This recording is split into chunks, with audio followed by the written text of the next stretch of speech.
Hey guys, Darren Kelly here, coach at Wiser Sports, and welcome back to another episode post round 13.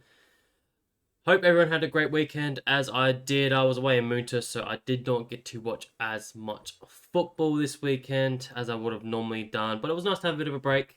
So hopefully you guys got out there and had a bit of a break yourselves because yeah, this was the easy buy rounds of them all. So yeah, we were able to kick back, rely on the best 18, and also had a pretty solid team most weeks. And I think that sort of reflected in a lot of people's scores.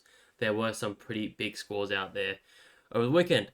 But let's review how my team did. So I scored the 1946, which was a very nice score indeed. Round rank of 1,600, so moved me up about 1,700 spots in overall rankings from 5.5k to 3.8, which is a very nice move. But I guess I sort of expected the sort of result just because I was a bit lighter in this round particularly. But I also did get very fortunate with a few kiss scores, you can say. So not to mention, Finn O'Sullivan, his first 50 plus sort of score or 60 plus, you can say, with his 81, that came in handy. Also, the likes of Ted Closey's 83 was a definitely a big kissed moment as well, especially with Bailey Smith being out in that game. So yeah, that came in huge handy. So yeah, I'm happy with those two at the moment. But yeah, moving in the right direction throughout these buys, which is a huge positive. I think I'm up about 2,500 spots since the buy started. So moving in the right direction as sort of planned. We'll see how we sort of go through the next sort of 3 weeks with the tougher buys coming up. So, but let's get straight into my plus threes and negatives threes. So my plus three has to go to Matthew Kennedy. Obviously, he was my trade-in last week. Put up his ceiling for the year with a 132. He was massive in that game. I think he was on like 88 at half time, so he was on an absolute steamer. Slowed down a bit in the second half, just as Hawthorn sort of got on top a little bit, which as a Hawthorn supporter, it didn't mind me too much. I was happy that the team got up instead. So, but a 132, especially with how unique he is at this stage, 9.45% is definitely not too bad. And yeah, he's getting super expensive, coming into a bit of a better run now, so people are going to have to pay a lot for him to get the benefit. So he's a huge target for anyone that doesn't have him, obviously with a bit of a better run coming up. But yeah, here's my plus three. My negative three, though, could go to a few players. There were a few lackluster scores in here, but it has to go to Isaac Rankin. Obviously, I was a starter of him throughout the start of the season, and he's been really good as a starting pick. But just the last sort of 4 or 5 weeks, starting to drop off a little bit. Has been a bit the role is changing slightly, and I guess the conditions hasn't probably suited him as well. So he's starting to raise a few question marks now whether he's starting to become a bit of a trade because he is dropping in value. He's 850k now. He's pretty much back at where he was priced at the start of the season. And again, the matchups aren't really getting any easier coming up this weekend. But then he's got his bye. But then he does have a couple nicer ones out of the buy. So it's an interesting one. I think I'm in the boat of holding at this point in time, just because when I look at the forward line, it's becoming pretty stinky now. Like besides the top three, your Martin, your Bailey Smith, and maybe Kennedy is probably top three.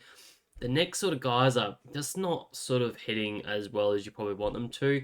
You got guys like Warner hitting constant 80s. Caleb Daniel, who a lot of people traded out and isn't really hitting those ceiling scores. Petrarca, who's very inconsistent and also dropping some pretty bad 70s and 80s every now and then. Rankin I spoke about. And then you got a bunch of sort of other guys. Maybe McRae comes back in and becomes that sort of dude again. Myers is someone that a lot of people picked up and is having this purple patch at the moment, but is that sustainable? We'll have to wait and see. Horn Francis, does he come back and perform well as well? Who knows? And you've got maybe a Luke Jackson who surprisingly may be a bit of an option this week coming off of the bye, which I will talk a little bit more, if not later in this video, definitely in my trade mode video this week. So the forward line is just becoming a huge problem at the moment. So I don't know if Rankin's the major issue. If he can just pop 100 every now and then, which with hopefully a decent run coming up and hopefully some better conditions, then I don't know if he's one that I'll absolutely prioritize trading at this stage, but definitely would be a pretty aggressive move this week if you wanted to jump off him. So, so that's my +3 and -3 done. My VC and C, so that sort of fell through for me this week. Obviously, my plan was to go Baz Smith into Cherry. That, obviously, with the Baz Smith laid out, unfortunately, if I was more switched on, I definitely would have probably put the VC on Holmes. I even mentioned it to my mate who was with me on the weekend, who was able to switch it onto Holmes, and I was like, I probably thought about doing it, but I was a few beers deep at that point, so I wasn't really thinking too much about fantasy. I just made this quick switch, and that was pretty much all I cared about. So. But yeah, that definitely lost me, what's that, 34 points. So that's a bit unfortunate from my Holmes. But I ended up just going the VC on Cherry there with the 111. And I didn't really feel comfortable with everyone else that I was sort of looking at. It was sort of a toss up between Martin, a Gorn, a Dacos, and all of them didn't do particularly well. Obviously, Gorn was probably the best option, and he was probably the one I was more likely to go to. I just thought, yes, he has the history against him, but the likes of the Pies are a much tougher game matchup than they have been in the past. So I just thought maybe they'll put a bit of work into him. It ended up being a pretty close game, and yeah, he was probably one of the bigger factors to that. So it only lost me 11 points, so I'm not too distraught by that. But yeah, definitely probably another week I would have taken a bit more risk on. Just not being too switched on. I just took the conservative approach and took a 111. I was on track for a decent score anyway, so I didn't feel like I wanted to hurt that too much. So yeah, I just took the safe one there. So, but yeah, hugely unfortunate that Baz Smith didn't get up for that game. It looks like he'll be fine for next week though. So, but I know a few people made an aggressive move to trade him out. Reviewing my trades from last week, very happy with my trades, as I said off the top. So, obviously traded out 2 red dots in Matt Roberts and Coleman. Again, both very unfortunate to be out, but did allow me to move on to the likes of Marcus Montepelli, Matthew Kennedy, and Zach Johnson, who, yeah, very happy with what Zach Johnson put up with a 79. He probably is the cash cow of the week coming up for anyone that doesn't have him. A lot of people will be trading him in this week with a -11 break even. I sort of mentioned it a little bit that I was looking at his scoring history back in the VFL. Obviously, he had a bit of a scrappy first game against the Brisbane Lions in a tough matchup, but we know he can rack up at the best of times. So yeah, very very glad to see that he was able to put it together in what was a pretty nice game there against Carlton. And yeah, I just think he's got that role locked up. His job security is pretty solid for the next couple of weeks with all the injuries that they have. So yeah, I was very happy to pick him up. And yeah, again, like I said, he will be a huge target for a lot of people this week. But yeah, very happy with the trades. I guess the only improvement I potentially could have made is not trading in Bontempelli, who put up just that 91. It was sort of expected, like I was mentioning all last week, that this was not the week that we were expecting him to go big. It was the next 4 weeks when he has a very decent run of matchups. But because of the limited sort of trade options we had last week, he was sort of the best of a bad bunch. Maybe if you had the option of just going one of them and you went a Kennedy over a Bont, that would have been a much better way of doing it, or even going the even riskier guys like a Doherty or a Bergman, then that would have paid off a lot more for you. But again, it comes with a lot more risk, and I just went with a safer option in Bontempelli as a long-term view. So I'm really happy with these trades, and yeah, happy with the trade outs at the end of the day. Marek really put up a 68 and lost, what, 26k? So yeah, happy to move off them. Yeah, so very happy with another solid week of trades. I'll quickly go through my play-by-play, but like I said, I didn't watch too much football, so I don't have a huge amount of information on each. So I'll just do my best. But Nick Martin, I know he didn't play in the midfield as much this week, or nearly at all, just with the likes of Darcy Parish back. So that will be interesting to see how that affects him long term. Obviously, he is very expensive, and we need him to continuously put up these big scores. If we expect him to be part of these top 6 forwards or even defenders, however you want to look at it. So yeah, a bit of a watch on him, but he was fine. We know he can rack up the ball no matter what. Connor Rosie just did his thing off a halfback again with a 121, being very good as a top liner in the defense. Harry Sheasel, this was one of the games I was able to watch just with Cherry being my VC. Wanted to watch it the best I can. He was a very slow start. 30 points at the halftime siren and just went massive in the second half with a bit of a different role just to free him up a little bit more to get him a bit more in the game, get him a bit more involved. So massive 119 from him. Yeah, very glad I had him, and he definitely recovered because he was in my top 5 captains for the week. Holmes, as I mentioned, with Bailey Smith out, was always going to get a huge. Yeah, congrats to anyone that did jump on him as a VC option. Would have been very, very nice because I think he was, if not the highest scorer of the round, definitely up there. Let's not go forwards. Yeah, he would have been the top scorer by a fair margin as well. So, yeah, definitely would be pretty happy with that one. Bias, for anyone that did trade him out, you'd be absolutely hating it. But for all those that did hold him with the news of Roberts out, for sure, you're very happy with a 93 and a bit of a sayonara because most people will be trading him out this week with the buy. He can definitely go. He's in my plans to go this week. Finn O'Sullivan just went absolutely massive in this game against West Coast Eagles. Had his breakout game, I think, just with his disposal efficiency, and his role wasn't terrible. Like he got plenty of marks in the halfback, which is what to be expected against the Eagles. But he was also pushing forward a fair bit. Kicked his first goal, which did come from a 50-meter penalty. But yeah, just looked like he was super confident. He was using his hips well, and just overall was looking like a proper footballer who had a lot of confidence. So yeah, hopefully this is his breakout game and can continue these sort of scores.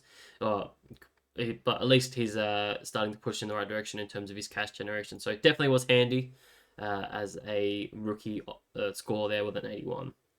Clark is making good coin, so can't be too complaint there if you had him on field. Dawson with 109 just gets it done again, but interestingly was only from 18 disposals, but did get most of his scores from tackle. So yeah, just shows you that the best players know how to get the best out of their score, no matter if they're having an off game or not, or if they're getting shut out of the game. They just do the other bits of work, and that's what Jordan Dawson does best as the captain of the club.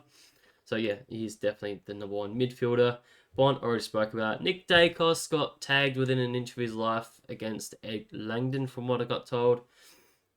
Ed Langdon just did not have any objective besides stop Nick Dacos from getting the ball. But he did luckily get 5 free kicks, as we know Nick Dacos can do when he's getting shut out of the game. So happy got an 83 there, but yeah, a bit unfortunate when we sort of expected him to go a lot bigger. He was in my top 5 captains for the week. Josh Dunkley, this guy, man, he just does not like my football team. Yeah, that's enough said. And Ned Long, 101, again, just 3 tons on the trot, man. This guy knows how to score with his big tackling, even finding marks as well, which is super surprising. Hit the scoreboard as well. And I guess is one that we can happily hold. I know I was certainly looking at trading him this week, but with how good he's been in the last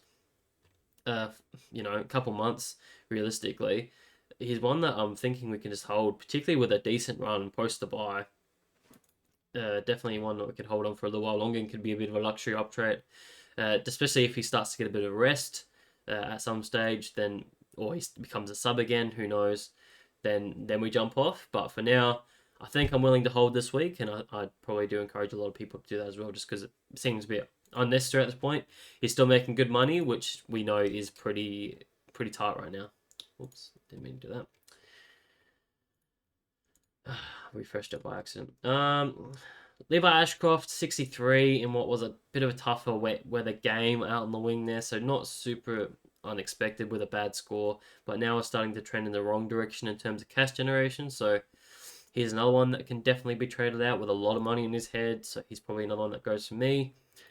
Lindsay with a 31 got subbed out in that last game. I think it was in the 3rd or something like that. Just was not on, gave a lot of free kicks away.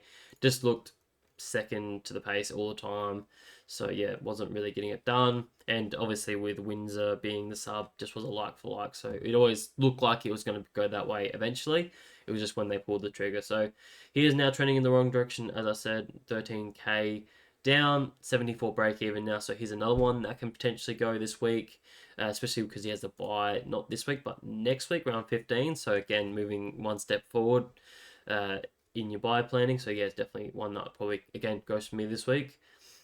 I already spoke about Zach Johnson.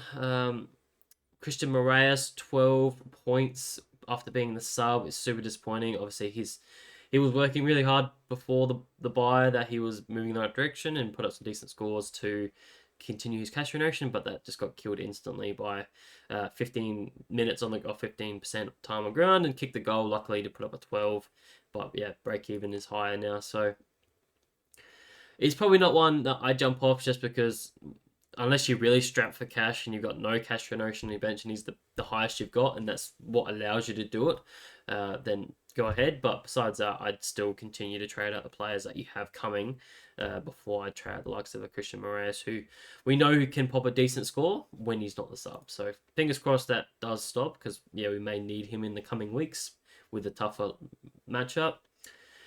The two big ruck boys, Gorn and Cherry, sort of spoke about them already, but Gorn just got it done with a 122. He loves a matchup against the likes of Darcy Cameron. Did have a bit of a blunder in that last kick, though. That was pretty funny. And Tristan Cherry, 111, which is very underwhelming for what we sort of expected in that matchup. Just, it was such an odd game. There was very little pressure, so it wasn't as contested as sort of we expected. He definitely won the hit-out count and got plenty of disposals, just wasn't able to get it around the ground. That's definitely one area of his game he could improve on by getting more marks down the line, because he just seems to float in from the side and doesn't really make an impact. He just sort of crashes the pack, and that's all he does. Definitely want to see him clunk it a bit more.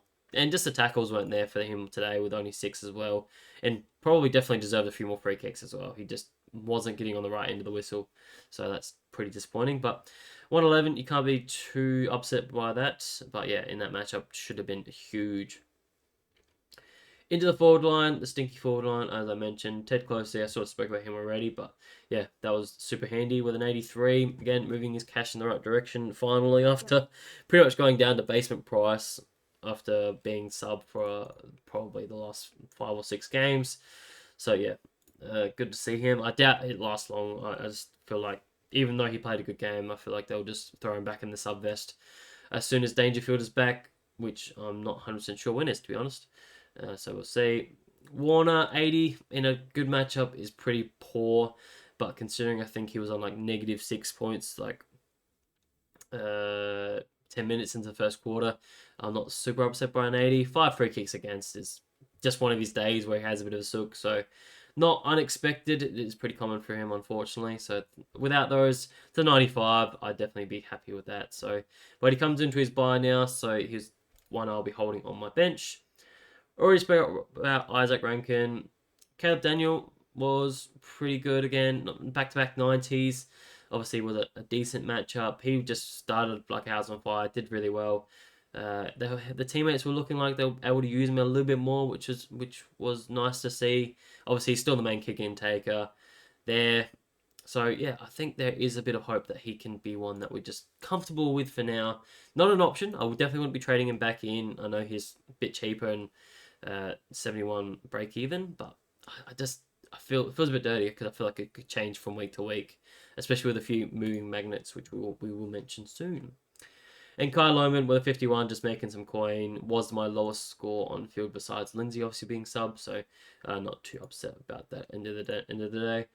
My scores that did drop off though was 31, 51. Then I think it was 63 and a 68. So I think my lowest score that I actually had on field was a 79, which is not too bad, I don't think. That's from what I can tell. Yeah, I think it's definitely 79. So yeah, overall, very, very happy about this week. But that's enough about that week. Let's look about what I'm going to be doing this week really quickly. So I guess my main problem areas obviously are bias being number one. Just obviously with the buy, he can definitely go. Caden Cleary is definitely one that I'm potentially looking at trading out as well. Ashcroft and then Lindsay are probably my main 4 issues that need to go.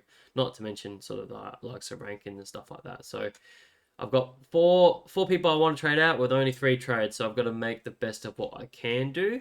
And my thinking right now is to trade out the guys that have a bit more money on their head. That gives me to the best upgrade. So that is the likes of Levi Ashcroft and Lindsay, if this wants to load. Doing those two. So, yeah. So doing those two halves. So I've already done bias to Tom McCarthy. Whether that happens or not, we'll wait and see this weekend. Just, yeah, obviously it isn't too far away. It's only 2 days away, which is crazy. But yeah, I'm not super across about who's probably the best trade downgrade target besides the likes of Zach Johnson. I know Madden went particularly well. Just looking at break evens, Hugh Jackson or Hugh Jack, yeah, Jackson, not Jackman. He did it well, 62 again, but I don't know if that's going to be consistent with the guys that they got coming back, with Jason Horne-Francis potentially back this week. So I'm probably staying clear of that one just for now. Wait and see what happens throughout the week, what the sort of news update is happening there. Will Hayes on the buy, so there's not a huge amount of options realistically down the bottom here. So it's a bit thin, to be honest. Even if I go for all, you like some Madden, but I just think you're letting this one by now. You missed the pop score last week, and he's probably going to be there for another 2 weeks. So maybe you get 100k out of him, but then you got a 400k sort of dude sitting on the bench, unless he gets holds post Briggs being okay. But I think that's very unlikely, right? They lost that game against Port, which was a bit of a shock. So there's every chance that he even gets dropped this week if they choose to go to another ruckman as such. So yeah, this is probably one I'll just let go through the keeper and just see how it plays out. Aquila is another option, obviously coming off the buy. If you wanting to go there as a bit of a more expensive rookie, definitely one that I've looked at before. Plays a bit of a different role, bit of halfback in the last couple of weeks. As you can see, the last 2 weeks, back 60, so definitely is a worthwhile option. Bit of a tougher run though. But besides that, yeah, it's looking pretty thin down here, so probably going to take more of a bit of a punt on the likes of Tom McCarthy, assuming he is going to debut, but we said that last week, so who knows. But trading options this week, I've got a couple. I won't lie. I've got 3 different options that I'm sort of looking at. It's not as sort of clear cut as sort of as expected that I've done the last couple of weeks. The first sort of option I sort of looked at was obviously the likes of Bergman. Obviously, I was trading him in a lot last week. Obviously, he did quite well. I will say I'm starting to less and less like this pick as I sort of learn more about his role and looking at his statistics. He's not winning it out of the middle. His pure job in the midfield is to negate the best damaging midfielder in there. So he's not hunting the ball as I want him to do. He's more of a tagger and a accountable defender first and get the ball second, right? And a lot of his points are coming off the halfback. So he's probably not in my top priority this week to trade in, but it's definitely someone that I'm looking at. So he is there. And then it's also going to Sam Doherty, who I spoke about a little bit last week as a bit of a risky option. Obviously, he's gone back-to-back 112s in the last two matches for him. Playing that halfback role, as we know, he can absolutely dominate in. Had the 26 disposals, 13 marks, which you can sort of question, is that sustainable? Definitely, we don't expect to get 13 marks every single week, but we know he can get the score in other ways, which he normally gets a few tackles and stuff like that. So I definitely think he's a great option. Playing off that halfback, Carlton won and obviously a huge lowly break even. Couple good matchups as well. You probably say the next 3 are pretty decent. So yeah, I definitely like Doherty. He's probably a huge priority for a lot of people to jump on. Yeah, obviously there's risks coming to it. Obviously he could be sub at any point, as he's shown through this year, or his role could change very quickly.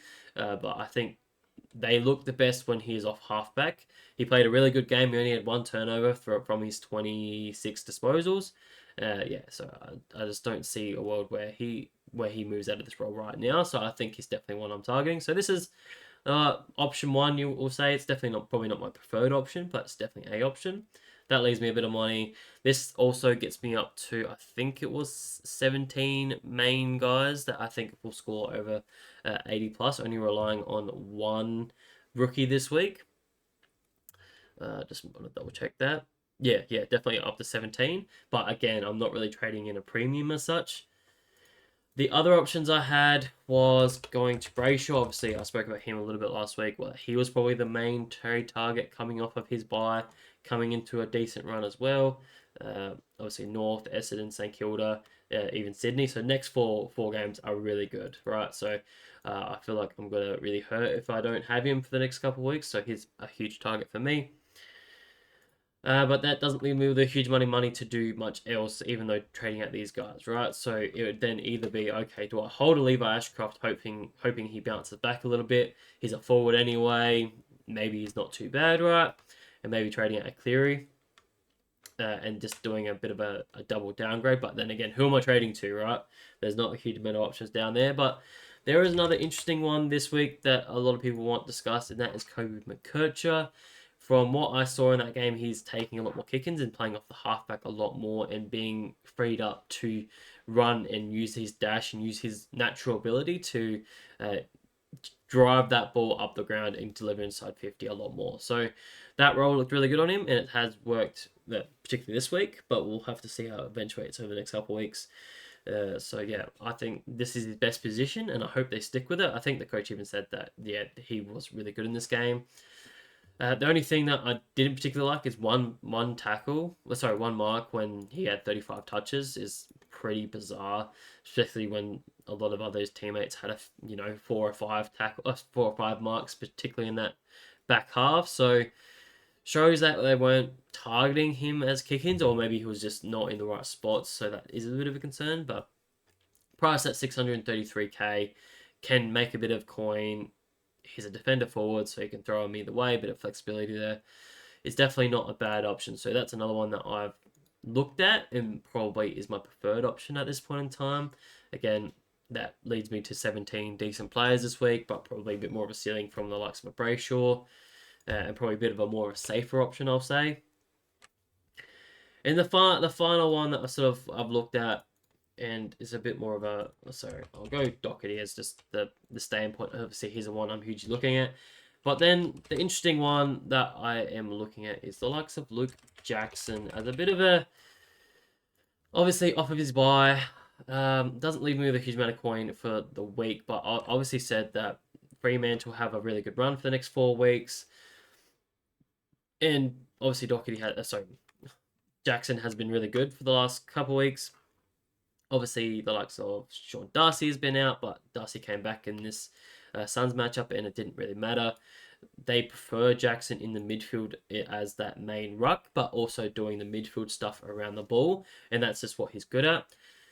So, and he could sneakily be a bit of a top 6 forward option for the remainder of the year if he can continue in this role as a 50-50 sort of midfielder, 50-50 ruck, right? So, averaging quite well, as you can see, and he's putting up some very decent scores, even when he isn't playing full-time ruck. With that run of matchups, as I said, both for midfielders and both for ruckman, particularly. I know Cherry's a harder ruckman, but I think Jackson will get him done around the ground a bit more. Then these two are particularly easy. Grundy's middle of the table. Meek is pretty decent as well. So, yeah, there's definitely a world where I'm looking at him as a bit of a trading option. Again, lower break even, generate some cash as well, and just someone that I could run for the remainder of the year.